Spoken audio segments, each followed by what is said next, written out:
Hi everybody, this is Ian from In 30 Minutes Guides. Today I'm going to show you how to label data on a chart in Google Sheets. If this video helps you, please take a moment to like it and follow the channel. Check out the links in the description and let's get started with Google Sheets. This doesn't matter if you're using a Google Sheets in a Windows, Mac, or a Chromebook, although Google does recommend using the Google Chrome browser. As you can see, I have this chart here. It's pulling in data from over here.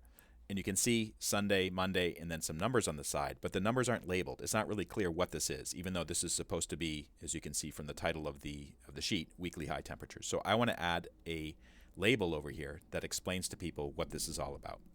Very easy to do. Double click on it. The chart editor will pop up, and you can see a couple different things that say horizontal axis, vertical axis, and chart and axis titles. This is the one we want, chart and axis titles. Click that little triangle to open it up, and it says vertical axis title. It may say chart title. If it says chart title, select vertical axis title, and then I'm going to type temperatures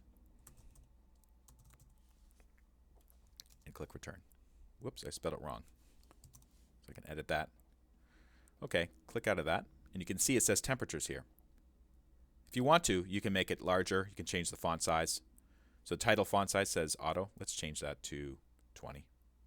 So it's a little bit clearer. Click out of that. And there we go.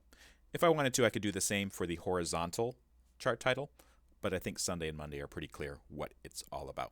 For more information on how to get the most out of Google Drive, Docs, Sheets, and Slides, I've written a book about it, available from in30minutes.com. Links are in the description. If this video helped you out, please take a moment to like it and follow me on YouTube, and thank you so much for watching.